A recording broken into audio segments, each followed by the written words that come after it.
My name's James Olsen. I'm Pinnacle brand manager, product manager. So I look after the own brand products, the bicycles for Evans.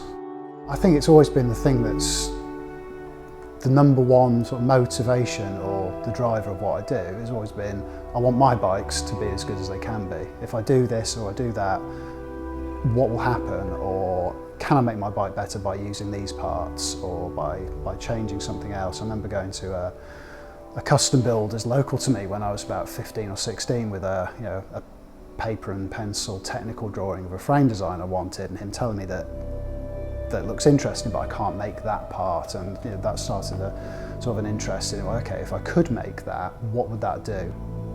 I've been asked not long ago and a few times, well, you're a bike designer, but they've just got two wheels and handlebars, they're all the same, aren't they? How with respect, how can you be a bike designer? Don't you just put them together? So you're trying to explain about the differences, the geometry or the tube set, and those little details can make, or if you get all of the right details adding up, how they all pull together to do something different. But I think a lot of what we do is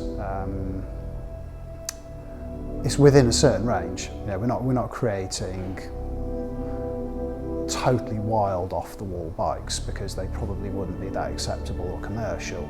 So there are some products out there like the Molten, where I think, wow, that's a bike that's got a legacy. It's changed the way that people thought about a product. Or the Jeff Jones bike is another good example. I think there are products like that out there where you think that has made a real statement, has influenced a whole load of people.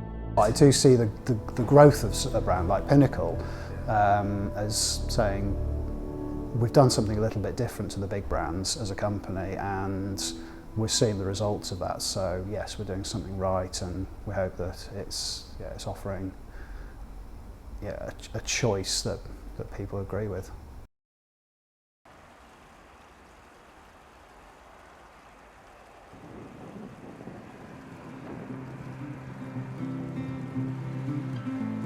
The Great Divide mountain bike route runs from Banff in Canada all the way down to the border of New Mexico, along the continental divide of the United States. So it's about 2,750 miles in total. There's a mountain bike race called the Great Divide, the Tour Divide, sorry, which is a self-supported.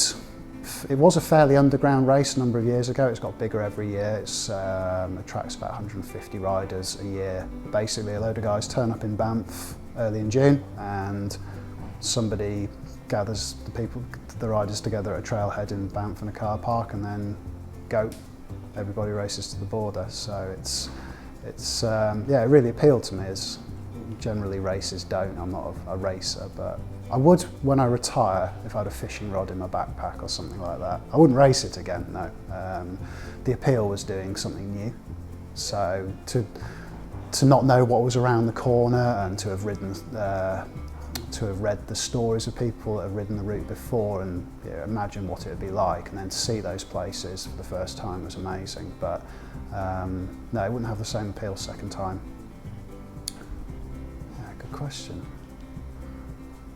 I think bikes are just fun. Riding a bike's great. I think over the years I've had a dirt jump 4-cross type bike, and I've liked riding that sort of thing, learning to get my wheels off the ground and clear jumps.